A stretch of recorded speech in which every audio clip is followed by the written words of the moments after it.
The collapse of the Assad regime in Syria promises to be a major shakeup in the power dynamics of the Middle East, with a corresponding shift in American foreign policy in the region. For more on what happened in Syria and what we can expect to happen next, we welcome Daniel Rothenberg, co-director of ASU's Future Security Initiative. Good to see you. Thanks for joining us. Thanks so much. Why did the rebels succeed and so quickly when past efforts had failed? What happened? That's a good question. I mean, there's no singular answer, but clearly part of what happened is the Assad regime lost its ability to defend itself. It had hollowed out its military, and it had lost legitimacy among its people, and it just turned out that that degree of military action brought it down so quickly. Who are these rebels and who are they aligned with? So that gets a little more complicated. There was a mass democratically influenced uprising with the Arab Spring in 2011 that descended. There was significant Syrian repression of that uprising. We had a civil war, the rise of ISIS, as many people remember. And throughout this, there have been a number of different armed groups. The group that took Damascus is HTS, Hayat Tahrir al-Sham. But they're supported partly by Turkey in the sense that Turkey has its own funded groups. And then in the northeast of the country, you have a Kurdish-aligned group that the U.S. worked with extensively in the anti-ISIS campaign called the SDF. Does that suggest that Syria will be carved up? It's a great question. We don't really know what's happening. We don't know where all this is going. I think the thing to focus on in the moment is the fall of the Assad regime is a transformative event. It's something that is worth celebrating. Here is a regime that was despicable in its use of cruel violence to repress its people for so long. They're opening up now these famous prisons. There are people who've been held there for years. They have no idea what was going on out there in the world. There are children who were born in these prisons. There's centers of torture and violence of a kind that we will learn more and more about this, although quite a bit's already come out. And it's worth just taking a step back before we think about what the U.S. needs to do and how the world should react, and just be grateful that this horrific regime has fallen. Used chemical weapons against its own people? Yes. Yeah. The impact of Russia being preoccupied with Ukraine. Impact on this. Sure. I mean, so part of what saved the Assad regime was Hezbollah coming to assist the Assad forces in fighting against a whole series of different groups, and then also Russia coming in, particularly with air power, and again, being party to a whole series of devastating attacks on civilian sites. Russia obviously is busy with a war in Ukraine. Hezbollah has been extremely damaged by recent Israeli actions.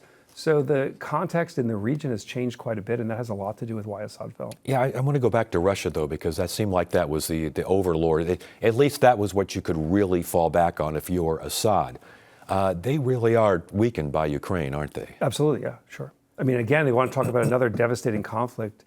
The suffering in Ukraine among combatants on both sides is extraordinary, and it's changed Russia's ability to project its power. And let's be honest, Russia also decided it wasn't worth defending Assad. Yeah, interesting. Hezbollah, you mentioned Hezbollah. The attacks against Hezbollah are amazing with the pagers and the explosions and such. Hamas being weakened, the Houthis being bombed because they're taking, pot shots and stuff at shipping. All of these things, I mean, did you think Assad saw this coming? That's a difficult question. Look, Assad managed to get on a plane and get to Russia, where he's with his family.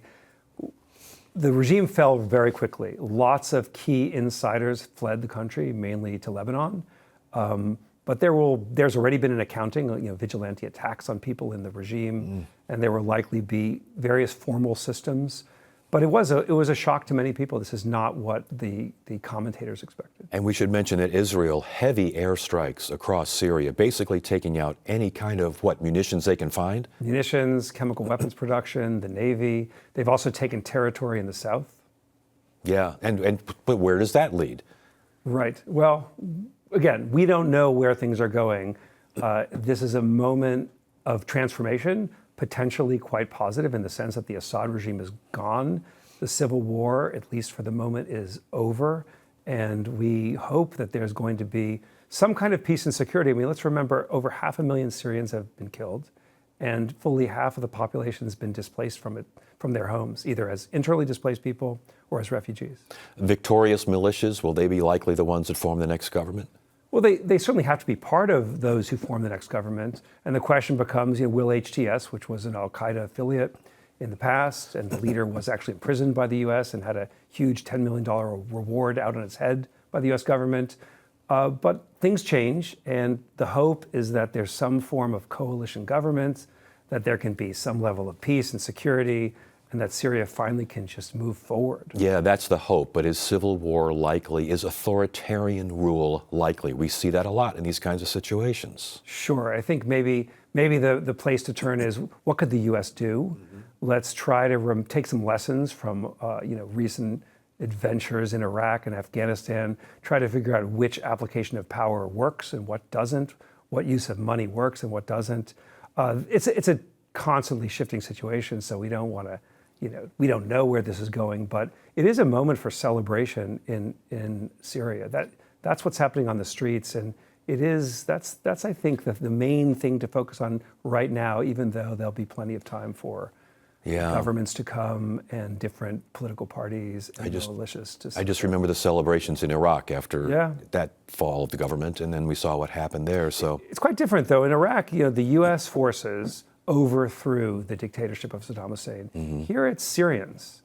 And I think maybe one of the big lessons for what Syria needs is for a Syria-led political solution to come out of all this. Obviously, there's a lot of players involved. There's the need for huge amounts of international resources. But it would be good to see Syrians just controlling their destiny. Okay, how do they control their destiny? The United States would have to be a partner there, because Russia and Iran probably don't want any part of this new regime. We don't know, but they likely won't be nearly as influential. Turkey is going to be very influential in all sorts of ways.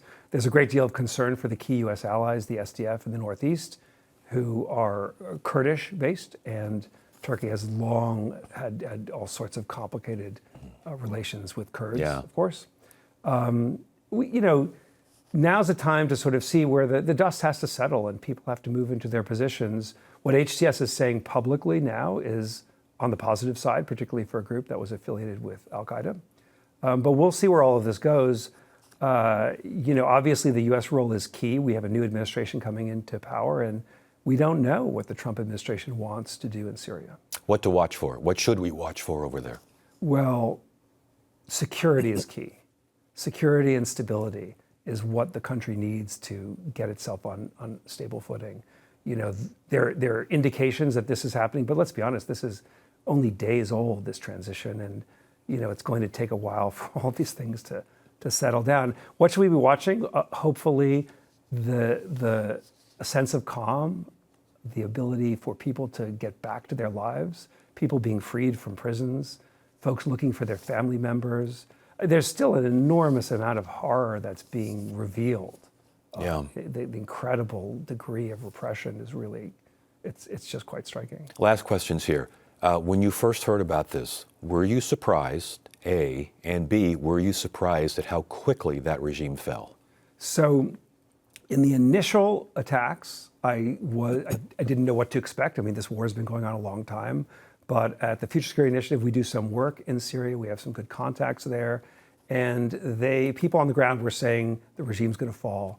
HTS will take Damascus several days before that actually happened. And so, that's what happened. And so a little bit before it happened, I heard some of this news. But again, the future is an open question. We just hope, not to just say the same thing, but we hope that there is peace and security and a chance for Syrians to get to live a life that isn't so defined by constant violence and bloodshed. Daniel Rothenberg, good stuff. Thanks for joining us.